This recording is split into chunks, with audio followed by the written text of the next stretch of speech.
Hello, welcome to Microbiology 130, Spring 2013 edition. This video will give you a very quick overview of our course, some hints, some tips and tricks to succeed in this course, as well as how to navigate our Laulima course. First, to get there, let's go to Laulima. So that's laulima.hawaii.edu. Make sure you don't put a www. And then just use your UH web ID to log in. And then you're into Laulima. Now, in Laulima, all your courses are shown in these tabs up top. If for some reason your course doesn't show up, you just click on My Active Sites, look for the semester, so that's Spring 2013, and find the appropriate CRN. Now this semester we have two online courses, 56332, 57324. They are exactly the same, except with different people in them. So I'll just show you this one. And when you log in, for the first little while, what you're going to see is our splash page. Just a little notice to ensure that you are doing what you're supposed to do in order to get started, because some people start late, some people don't get registered till towards the end of that first week, right? So just want to make sure everyone gets caught up. So read the announcements. So just by clicking on the announcements, you'll see the announcements that I sent out if you haven't read any of them. Read the syllabus completely, and I'll show you guys how to do that in a moment. And then watch this video. Now, of course, if you are listening to this right now, you are actually watching this video. But I throw it up here just in case people haven't watched it, because sometimes people like to skip. Once you're done, you can click on the home page here, or click here to go to the home page, and this will take you to our home page. And after about a week or so, this is what you'll see when you log in. So you won't see that splash page anymore. Contact information is at the top. My name is Helmut K. Office is MS103. Phone number, Skype. It says I'm away, but I am actually online, so I don't know why it's showing that. But you know, you can always try to Skype me anytime you like. Best way to contact me, however, is email.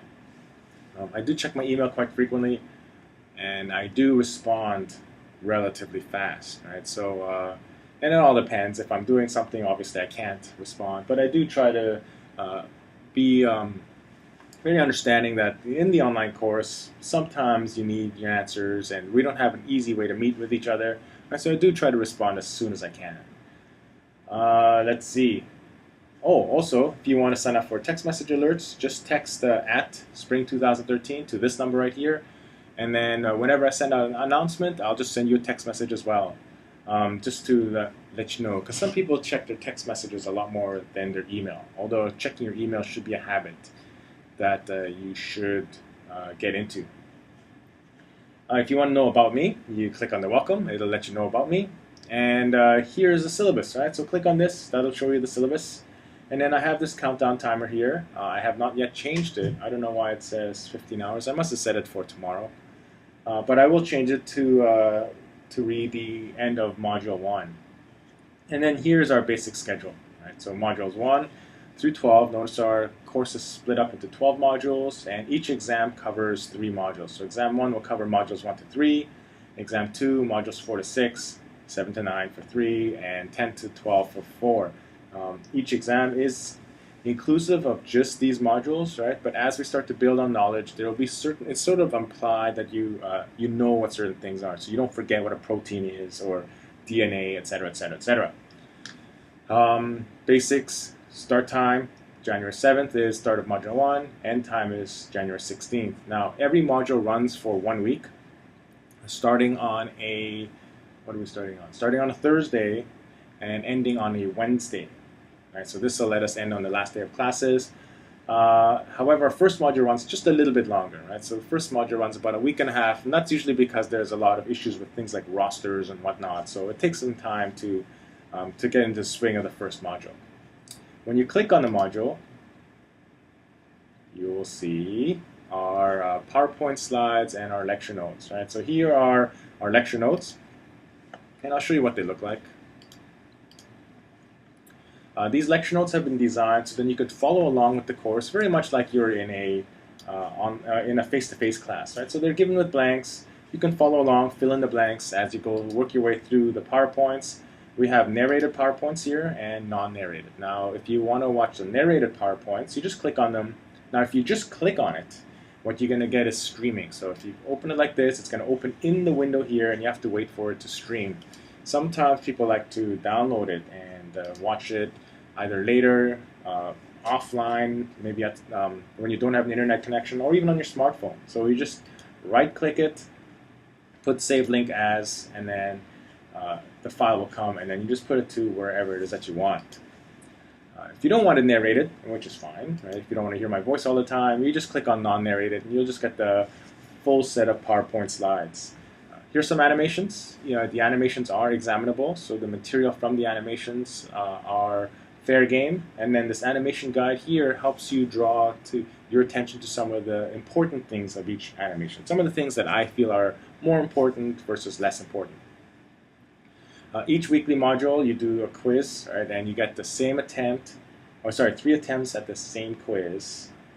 That's not quite right. So you get 3 attempts at a quiz, and the quiz questions are randomly drawn from a pool. So you're actually going to get different questions every time, theoretically.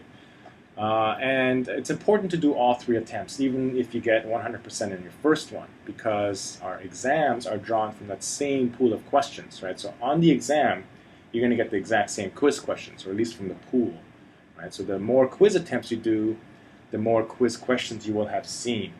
Does that make sense? I hope so. You should, after you take every quiz attempt, review it right away. You will see which ones you've got correct, not which ones you got wrong. You see which ones you got correct and the ones you got wrong, but you don't are given the correct answer. So you can go and find the correct answer yourself, right? And if you're having trouble with some questions, use the discussion board. And here's a discussion board over here. And I'll show you how to use the discussion board effectively. Now, when you click on the discussion board, or you can use the discussion board, to discuss things. So in class discussions, it's just various class discussions. We have our discussion assignments, which are unannounced. Right? So if you click on here, these are various discussion assignments. These are 4 credit. They're unannounced. So it's your job to check the discussion board all the time. If you have questions about quiz questions or exam questions, just click on quiz and exam questions, and then just click on new topic. You can write module 1 and say, I have a problem with this question. Can someone help me out? And then you write, this is the question, here are the choices. And then hit submit, which I'm not going to do. So when you do that, and if you see someone with some problems, you're going to say, hey, I know the answer to that question. Here is what I got, or I also had a problem with this. This is what I think the answer is, right? So we can share, we can collaborate, we can learn as a team. We're also going to have a group project. It's a disease profile project. And you just click on that, and then any discussions that are pertinent to the disease profile project, any submissions later are going to go through this form. Now, there's a very easy way to check the most recent discussions. You just click on recent topics. Ding. And when you do that, what you're going to see is the most recent discussions that are being held, right? It shows you who authored it. These are me. When the last message came, right? So it gives you a very quick snapshot of, yes, I've read all these. I don't have to go check it. Or if you click on this and you say, I don't remember Lori Lay posting this thing. Maybe I should read it. And then you can just click on and read it. Well, let me show you this class. There's different discussions. Because if you just click on the class discussions, you might not see them all. But here, it shows there's a new one that hasn't been read, right? So you can just go and click around and try to find any new discussions. Again, they pop up unannounced, right? So it's important that you click on them and check frequently. And what I like to do is when I log in, I check on the discussion board real quickly. It takes 3 clicks, right? So about 2 seconds, maybe 4 if you have a slow internet access. And then right before I log off, I also click on it, right? Just again, see what's happened. This way, I don't miss anything. And if you have any questions, I always say, post it on the discussion board. I prefer it that way. This way, everyone gets to see. I have a Laulima help topics on the homepage, right? So if you don't know how to use some of these tools, like how to upload a profile picture, for example, how to use the discussion board, how to use the announcements, the gradebook, just click on that. There's some very quick videos on there. Also, if you have gone with the optional, cheaper version of the book, here's a chapter conversion chart. It'll sort of convert some of the textbook chapters with the easy microbiology book. Right? So that's there just as a reference, as a resource.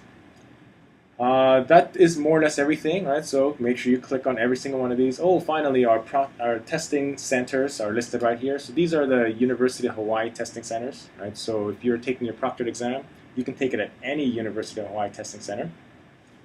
It's all set up, all ready to go. If you're off island or out of state, you need to contact me so we can set up a testing center for you.